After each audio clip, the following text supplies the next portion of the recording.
오늘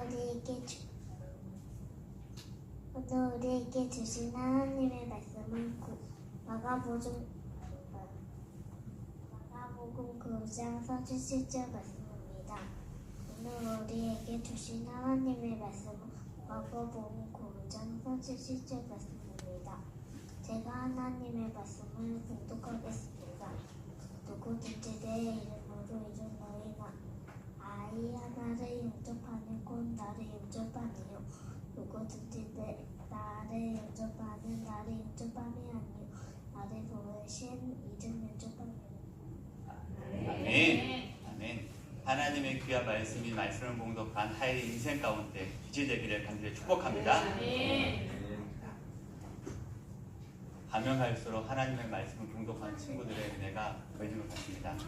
다음 주는 도연이인데 기대가 되어지고 이제 가면 갈수록 연령대가 낮아져요. 하일이 다음에 도연이고 도연 다음에 송은이, 명은이, 이한이 이제 가면 시온이가 되게 될 것인데 시안이는 딱 해서 몸쪽에 나오면 시온이 네, 시온이 네. 오늘 하일이가 참 잘 보여준 것 같아요. 이렇게 어린 친구들은 부모님이나 옆에 선생님들 같이 나와서 함께 말씀 봉독하면 더 은혜가 있을 것 같습니다. 우리 앞뒤 좌우에 계신 분들과 이렇게 인사합시다. 자, 빛이 있으라! 빛이 있으라! 하나님의 귀한 빛이 충만하게 역사하기를 간절히 소망합니다. 이제는 하나님의 말씀을 시간입니다. 교회학교 친구들 학교 개학했죠? 지난 한 주일 동안 어땠습니까? 네, 방학 동안 쉬다가 학교 가니까 어땠어요? 마음이? 네, 가르고 고운 말 합시다. 네, 힘들었어요. 적응하기 좀 어려웠죠. 그래도 어쩔 수 없어요. 학교는 가야 되니까 기쁜 마음으로 갑시다. 어쩔 수 없어요. 그냥 가는 거 기쁨으로 재미있게 갔으면 좋겠습니다. 자, 교육 친구들, 여러분들은 어떤 사람이 되고 싶으세요? 훌륭한 사람이 감사합니다. 네, 훌륭한 사람이다. 저는 하준이 입에서 저는 하나님의 사람이 되고 싶은 말 나올 줄 알았는데 훌륭한 사람 어떤 사람이 되고 싶어요? 네? 돈 많은 사람 좋아요. 네. 소유는 어떤 사람이 되고 싶어요? 네.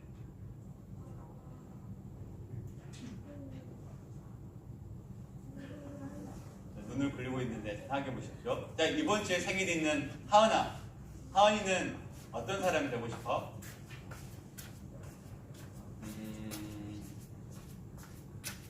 하은이 다음에 앞에 하음이야. 어떤 사람이 되고 싶어? 생각 안 해봤어? 그래? 하음이는?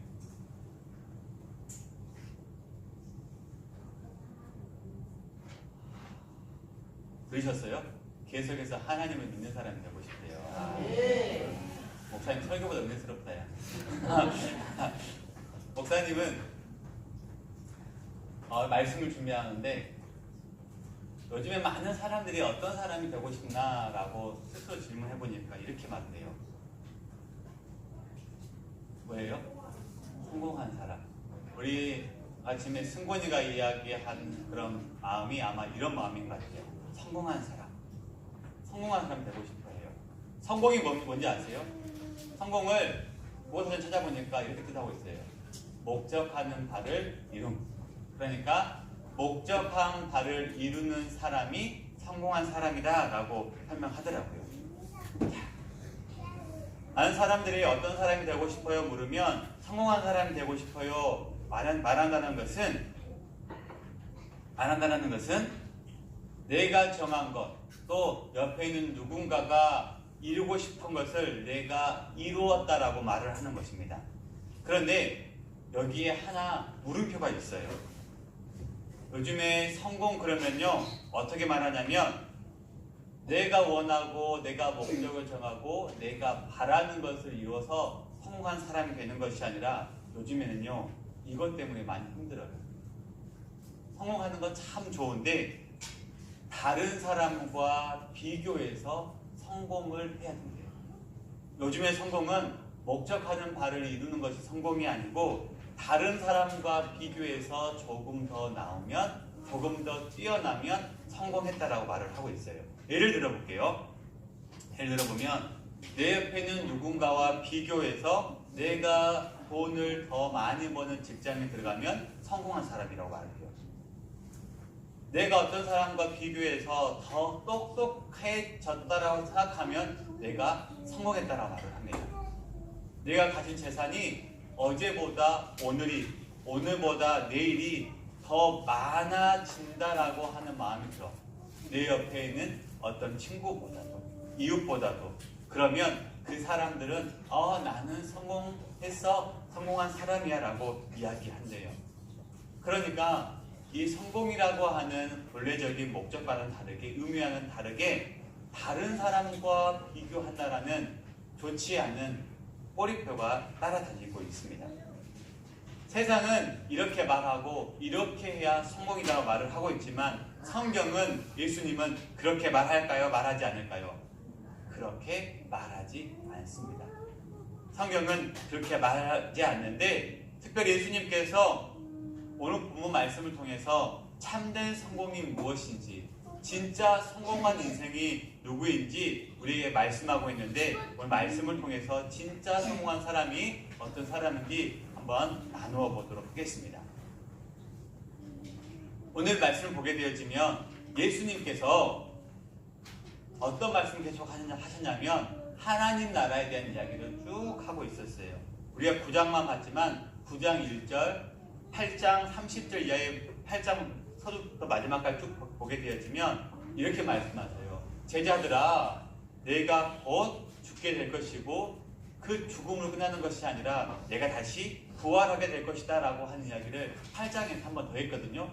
근데 오늘 우리가 보았던 9장에 와서 두 번째로 이 이야기를 다시 반복하고 있어요. 근데 질문이에요. 이렇게 예수님께서 나는 십자가에 죽을 것이고 다시 부활할 것이다 하고 하는 이야기를 두 번째 이야기하고 있는데, 이 이야기를 듣는 제자들이 이 이야기를 이해했을까요? 이해하지 못했을까요? 이해하지 못했습니다. 그래서 우리 말씀 한번 봐볼까요? 우리 31절이에요. 우리 9장 우리 31절의 말씀을 우리 같이 한번 읽어보겠습니다. 31절의 말씀 함께 읽겠습니다. 시작. 이는 제자들을 가르치시며 또 인자가 사람들의 손에 넘겨져 죽임을 당하고 죽은 지 3일 만에 살아나리라 하는 것을 말씀하셨기 때문이더라. 아멘. 봤죠? 예수님께 두 번째 이렇게 말씀하셨어요. 그런데 제자들이 이 말씀을 이해하지도 못했고 지금 마음속에 품지도 못했습니다. 그런데 이 제자들이 마음에 품지 못하고 이해하지 못하는 이유가 있었어요. 왜냐하면 제자들은 온통 성공만 하고 싶었어요. 그들은 예수 믿고 다른 사람들과 비교해서 조금 더 돈도 많이 벌고 좋은 집에 사고 또 좋은 차도 타고 싶은 그 성공하는 데만 관심이 있었어요. 특별히 우리 9장 2절의 말씀을 봐볼까요? 9장 봐보세요. 9장 2절의 말씀 한번 봐볼래요? 시작. 엿새 후에 예수께서 베드로와 야고보와 요한을 데리시고 따로 높은 산에 올라가셨더니 그 앞에서 변형되사. 아멘. 특별히 세 명의 이름이 나와요. 누구냐면 베드로와 야고보와 요한의 이름이 나오는데, 그 베드로와 야고보와 요한의 앞에서 예수님의 모습이 변형됐어요. 다른 모습이 보여졌어요. 또 9장 또 14절 이야기 가보게 되어지면 예수님께서 그들 앞에서 귀신 들려있는 소년을 치유했던 모습도 그들이 봤습니다.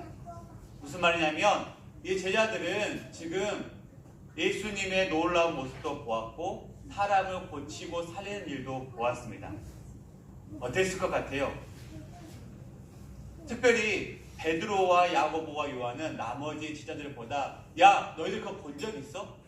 우리는 예수님의 모습이 원래 이랬는데 이렇게 바뀐 모습 우리가 봤다? 라고 하는 그런 자부심이 있었을 거예요. 그래서 하는 말이 내가 너희들보다 조금 더 나아. 내가 너희들보다 조금 신령해. 내가 너희들보다 예수님하고 더 가까울걸? 내가 너희들보다 예수님을 더 많이 알아. 예수님도 아마 그렇게 생각하실걸? 하고 어떻게 하냐면 어떻게 합니까? 내가 너보다 더 높아. 그러면서 다투고 있는 거예요. 제자들이 누가 더 높은지 서로 본인이 경험한 그 이야기를 가지고 다투고 있습니다. 그때 예수님께서 말씀하셔요. 뭐라고 말씀하시냐면 우리 35절의 말씀 봐볼까요? 9장 35절의 말씀을 같이 한번 읽어보겠습니다. 35절 시작. 예수께서 앉으사 12제자를 불러 이르시되 누구든지 첫째가 되고자 하면 무엇 사람의 끝이 되며 무엇 사람을 섬기는 자가 되어야 하리라 하시고 아멘. 이런 거죠. 말씀해 주고 있습니다. 다시 잘 한번 생각해 보세요. 예수님은 계속해서 하나님 나라에 대해서 본인이 앞으로 십자가에 못 박히실 것이고 그러나 부활할 것이고 나는 이것을 봤기 때문에 나는 예수님이 그런 모습을 봤기 때문에 나는 성공한 인생이야. 다른 친구들보다 좀 나아. 보통 여기에만 관심이 있어요. 그런데 이 모습을 바라보면서 본문 32절부터 35절까지의 말씀을 이렇게 누가 더 큰지 서로 비교하고 경쟁하고 있는 이 제자들의 모습을 한 주석가가 이렇게 해석을 했어요. 제자들은 예수님의 말씀을 이해하지 못했습니다. 또한 무슨 뜻인지 잘 이해하지 못하였겠으나 다시 자세히 알려주시라고 요청하지도 않았습니다. 묻는 것조차도 두려웠습니다. 말하고 있어요. 맞아요. 제자들은 하나님의 나라에 대해서 말씀하시지만 그 말씀을 이해하지 못했으면 알려달라고 다시 알려달라고 부탁해야 하는데 제자들은 거기에 관심이 없었어요. 그런데 말씀을 보니까 그 가르쳐달라고 하는 것 자체도 두려워했다고 말을 하고 있어요. 왜 그랬을까요? 아마 목사님의 추측으로는 제자들이 하나님 나라에 대해서 예수님께 말씀하신 하나님의 나라에서 큰 틀에서 하나님 나라는 이해를 하지 못했을 수도 있습니다. 그런데 확실히 그들이 아는 것이 있었어요. 예수님께서 가르쳐주시는 그 많은 내용은 다 이해하지 못했지만 확실히 아는 것이 하나 있었는데 그것이 뭐냐면 예수님은 반드시 고난의 길을 걷는다라는 거예요. 제자들은 예수님이 하신 말씀 다른 어떤 말씀보다도 하나 정확히 기억하는 것은 예수님이 앞으로 걸어가는 길은 고난의 길이라는 거예요. 제자들은 그 예수님이 걸어가야 할 길이 싫었고 무서웠습니다. 그래서 묻는 것이 두려웠던 거예요. 왜 그런지 아세요? 여러분, 제자가 어떤 사람이에요? 제자는요 스승을 닮아가고 따라가는 거예요. 스승이 걸어가는 자가 제자입니다. 지금도 마찬가지지만 당시 유대 문화로 풍습으로 보게 되어지면 제자라 하면 스승이 하는 말과 삶을 그대로 따라가는 것이 관습이었습니다. 그러니까 스승이 영광의 자리에 올라가면 제자들도 영광의 자리에 가는 것이고 스승이 죽임을 당하면 제자들도 죽임을 당하는 삶을 살아야 하는 것이 당시의 모습이었습니다. 생각해 보세요. 제자들이 예수님께서 내가 가는 길은 십자가에 못 박혀는 그런 길이야. 그런 길을 자꾸 좁은 길을 설명해요. 미래가 어떻게 했을까요? 밝지 않았습니다.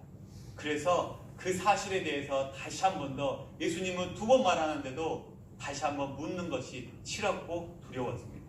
왜냐하면 그들의 꿈은 1등을 해서 성공을 해서 자신의 꿈을 이루어서 사람들에게 보여주는 게 꿈인데 그렇기 때문에 알면서도 싫었던 거예요. 예수님을 이용해서 예수님의 신비한 모습과 예수님께서 치료하시는 그 예수님을 따라다니면서 나도 저런 자와 저 예수님과 동격이다. 내가 저 예수님의 제자이다 라는 것을 말해주고 싶었던 거예요. 그렇게 성공한 사람이 되고 싶었는데 제자들은 그렇게 하지 못했다는 것이죠. 이 마음을 알았던 예수님께서 제자들을 불렀죠. 그리고 33절 가버나움의 한 집에 도착해서 제자들을 불러서 물었어요. 얘들아, 너희들이 지금 어떤 일로 다투고 있느냐? 어떤 일로 지금 언쟁을 벌이고 있느냐? 33절에 물어요. 그런데 봐보세요. 34절에 봐보실래요? 34절 한번 봐보시겠습니까? 34절 함께 읽겠습니다. 34절 읽겠습니다. 시작. 그들이 잠잠하니 이는 길에서 서로 누가 크냐 하고 논쟁하였습니다. 뭐냐면 그들이 잠잠했대요. 예수님께서 물으셨는데 잠잠했대요. 대답하지 못했대요. 너희들 왜 다퉈 언쟁을 벌여 말다툼을 하냐라고 물었더니 제자들이 대답을 하지 못해요. 왜요? 왜냐하면 예수님께서 어떤 말씀을 하실지 그냥 알고 있었어요. 분위기가 예수님께 혼날 분위기예요. 그때 35절부터 37절까지 예수님께서 제자들을 다시 불러 모시고 말씀하십니다. 그때 했던 말이 너희 성공하고 싶어?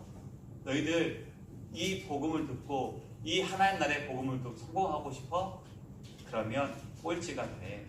사람을 섬기는 자가 섬기는 종이 되어져야 해 라고 말씀하고 있는 것입니다. 여러분 다시 반복하고 있지만 이 이야기를 듣고 있는 이 상황은 지금 정막이에요. 예수님께서 너 꼴찌가 되어야 돼. 섬기는 종이 되어져야 할 때 제자들의 반응이 어떻겠습니까? 그 전에 질문했었을 때에도 대답 못했지만 이 이야기를 듣고도 그 이야기에 대한 대답, 반응도 없었을 거예요. 왜냐하면 그들에게 예수님은 본인들이 성공하기 위한 도구였거든요. 지름길이었거든요. 왜냐하면 지금까지 예수님처럼 이렇게 뛰어난 일을 하는 사람이 없었기 때문입니다. 그런데 예수님은 다르잖아요. 제자들이 원하는 성공의 방법과 방식과 달라요. 예수님은 그들을 자꾸 높이려고 하는 것이 아니라 낮고 낮추어서 떨어뜨려서 그 떨어진 자리가 낮은 자리가 진짜 성공한 자리라고 말씀해주고 있는 것입니다. 여러분, 여러분들이 만약 예수님과 지금 함께하는 제자들이 있는 자리에 여러분들이 있다고 한다면 이 자리에 여러분들은 어떻게 반응하실 것 같습니까? 내가 생각하는 것과 다른 모습의 성공의 방법을 예수님께서 제시해 주시는데 여러분 그것이 맞다라고 동의하면서 맞아요 예수님 그때 제가 잘못 이해했었는데 다시 한 번 더 예수님의 말씀을 들으니까 그렇게 살아가야 됐어요. 그것이 진짜 성공이네요 라고 따라갔을 것 같아요? 아니요. 고백하지 못했어요. 그 고백하지 못하는 제자들의 마음을 보면서 36절에 예수님께 결정적인 이야기를 다시 한번 하십니다. 36절, 37절의 말씀이 국정판인데요. 우리 36절의 말씀을 같이 한번 36절, 37절의 말씀을 같이 한번 읽겠습니다. 오늘 말씀의 결론이에요. 시작! 어린아이 하나를 데려다가 그들 가운데 세우시고 안으시며 제자들에게 이르시되 누구든지 내 이름으로 이런 어린아이 하나를 영접하면 곧 나를 영접함이요 누구든지 나를 영접하면 나를 영접함이 아니요 나를 보내신 이를 영접함이라. 아멘. 예수님께서 결정적인 모습으로 어린아이 하나를 데려다 놓고 이야기를 하고 있어요. 잘 들어라. 너가 너희 성공하고 싶어? 1등이 되고 싶어? 다른 사람들보다 더 나은 삶을 살다라고 이야기하고 싶어? 그러면 이 어린아이와 같이 나를 영접해 라고 말을 하고 있는 거예요. 예수님께서 어린아이를 선택하십니다. 당시 이 어린아이는 인격적인 대우를 받지 못하는 그런 사람입니다. 많은 사람들에게 천대받는 그런 사람입니다. 그런데 그 천대받는 자를 대접하라고 그것이 진짜 성공한 자라고 이야기하고 있어요. 그것이 첫 번째가 되어져야 한다고 말을 하고 있어요. 그리고 아주 어리고 대접받지 못하는 이 어린아이를 하나님 대접하라라고 말씀하고 있어요. 여러분 이 말씀이 이해가 되십니까? 아무리 말씀을 곱씹어보고 다시 생각해봐도요 예수님께서 성공하고 싶어하는 제자들을 향해서 너 성공하고 싶어? 공부해. 기도를 더 많이 해. 이런 방법, 우리가 원하는 방법을 말해주는 것이 아니고 성공하고 싶어? 꼴등이 되어지고 정말 천한 사람, 낮은 사람을 섬겨. 그것이 진짜 성공이야 이야기하고 있어요. 아무리 생각해봐도 성공하고 싶어하는 제자들이 이 말씀을 듣고 들어도 이해가 되지 않고 받아들일 수 없는 예수님의 이야기입니다. 1등은 나와의 생각과 전혀 다른 모습으로 예수님이 말씀하고 있는데 말하고 있지 않지만 제자들 마음이 진짜 많이 불편했을 것 같습니다. 그런데 이 말씀을 바라보면서 C.S. 루이스라고 하는 목사님이 이런 말을 했어요. 같이 한번 읽어보겠습니다. 시작. 한번 읽겠습니다. 시작. 밑만 쳐다보는 사람은 위에 계신 분이 누구신지 볼 수 없다. 사람은 아무리 똑똑해도 아는 것보다 모르는 것이 많고 능력이 있어도 할 수 있는 것보다 할 수 없는 것이 더 많다. 우리는 모두 하나님 아래 낮은 곳에 있어야 한다. 아멘. 이 말씀이 한 300% 공감이 돼요. 한번 공감이 돼요. 우리는 모두 하나님 아래 낮은 곳에 있어야 한다라고 하는 말씀이 아마 이 본문 말씀의 결론일 것 같아요. 우리는 계속해서 위만 쳐다보고 있는데 예수님은 낮은 것을 말하고 있거든요. 아무리 많은 것을 배우고 익히고 능력이 많은 것처럼 말하고 있지만 그것이 전부다라고 이야기할 수 없다는 것입니다. 그래서 예수님을 우리가 향해서 뭐라고 말합니까? 겸손의 왕, 겸손의 종이라고 말하지 않습니다. 그 이유가 있더라고요. 겸손이라고 하는 영어 단어가 뭐냐면 휴미니티라고 하는 단어를 써요. 그런데 그와 정반대의 성격을 띠고 있는 굴욕이라고 하는 단어가 있는데 이 단어가 휴밀레이션이라고 하는 단어를 쓰는데 신기한 게요. 이 단어의 처음 시작이라고 하는 어근이 어디냐면 라틴어 오밀리타스라고 하는 단어에서 왔어요.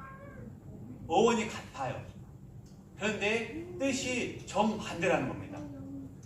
그런데 이 단어를 한 목사님이 해석을 했는데 이런 게 있더라고요. 자신이 원래 있어야 할 자리에 스스로 나아가면 겸손이고 자신이 원래 있어야 할 자리에 스스로 나가지 않아 수치스럽게 억지로 나아가면 그것이 굴욕이라는 거예요. 그렇죠? 왜 이야기를 하냐면 예수님은요 겸손입니까? 굴욕입니까? 굴욕인가요? 다른 사람들에게 위해서 끌려갔으니까 굴욕입니까? 십자가 또 채찍을 맞았으니까 굴욕입니까? 아니요. 예수님은 굴욕을 당하셨지만 원하지 않는 일을 당하신 것이 아니라 어떻게 했습니까? 스스로 그 자리에 나가셨기 때문에 겸손하신 왕이 되신 것입니다. 겸손한 왕으로 승리하신 분. 예수님께서 우리에게 자꾸 낮아져라, 겸손해져라, 섬겨라고 말씀하신 이유가 바로 여기에 있는 것 아니겠습니까? 오늘 같은 본문을 마태복음에서 똑같이 이야기하고 있거든요. 마태복음 18장에 가보게 되어지면 예수님은 어린아이처럼 자신을 낮추는 이가 하늘나라에서 가장 큰 자라고 말씀하십니다. 어린아이와 같지 않으면 결단코 어디에 갈 수 없다요? 천국에 갈 수 없다라고 이야기하고 있습니다. 낮춰지지 않으면, 겸손해지지 않으면 그 권력 앞에 우리가 그 권력을 버리지 않으면 결단코 하나님 나라에 갈 수 없다라고 이야기하고 있는 것입니다. 누구든지 자신이 마땅히 있어야 할 자리가 아니라 스스로 높이면 굴욕을 당해서 낮아짐을 경험해 보셨을 거예요. 마땅히 있어야 할 자리에 겸손하게 낮아지시는 사람은 하나님께서는 그 사람을 귀하게 사용하실 줄 믿습니다. 겸손의 왕으로 오신 예수님을 그런 모습으로 닮아갔으면 좋겠습니다. 그래서 우리 믿음의 교우들에게 제가 간절히 바라는 것은 사랑하는 성도 여러분, 우리가 겸손해지기 위해서 몸부림쳤으면 좋겠어요. 어린아이처럼. 아니, 더 쉽게 이야기해볼까요? 교회 학교 친구들 이해할 수 없을 것이고 우리 부모님들 이해할 수 없을 것인데 우리 세상에 나아가서 학교에 가서 1등 되려고 하지 말고 꼴등 되는 훈련을 합시다.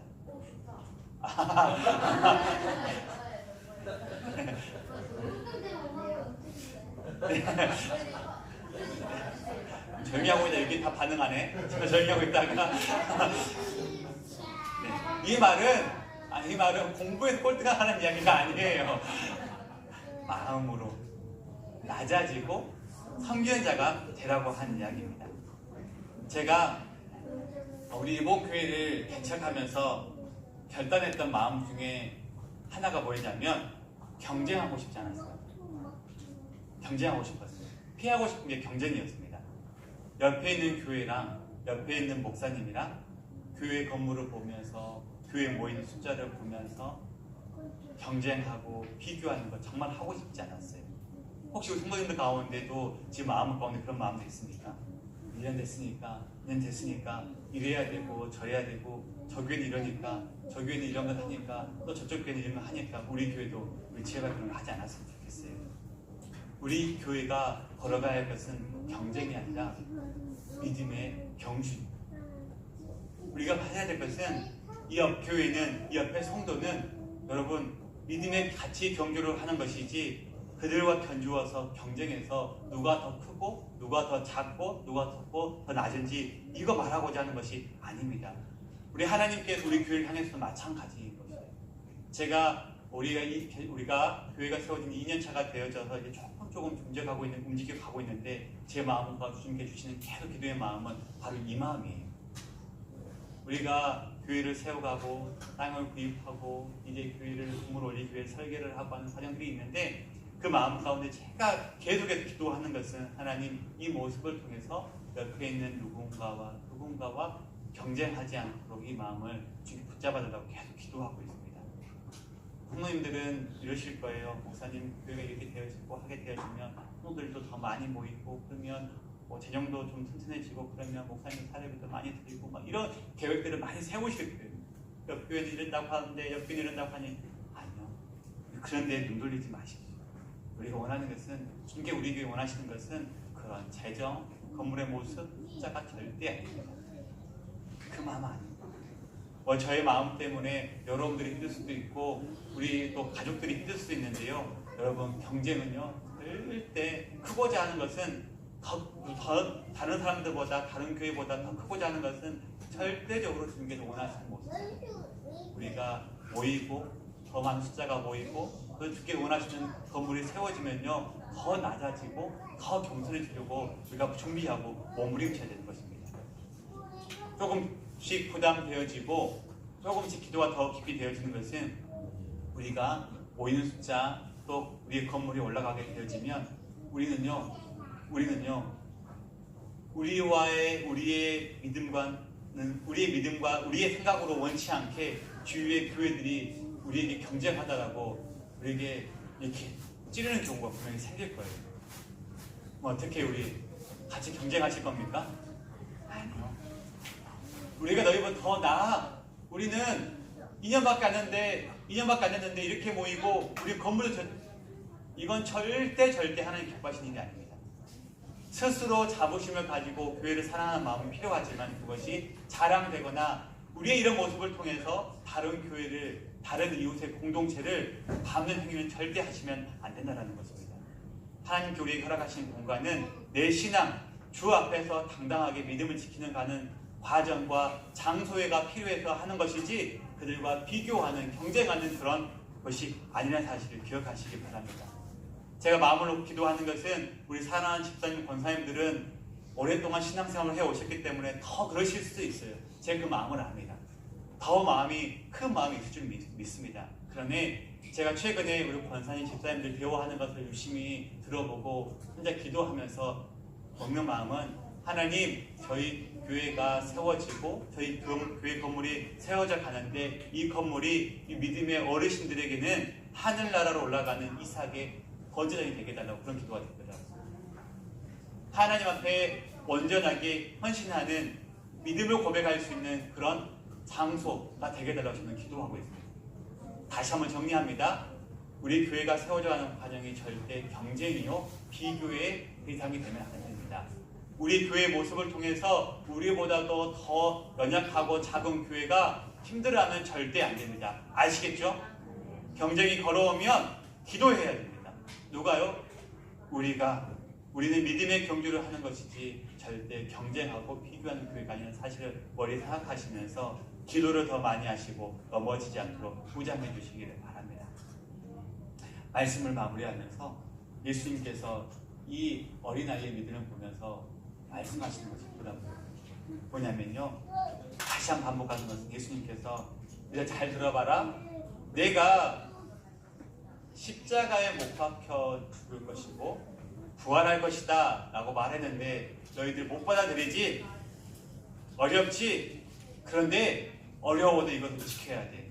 어린아이와 같이 천하고 보잘것없는 그 자들을 섬겨. 그것이 제자이고 그것이 하나님의 나라라고 말하고 있는 것입니다. 근데 진짜 큰 자가 되고 싶어? 성공한 사람이 되고 싶어? 그러면 너희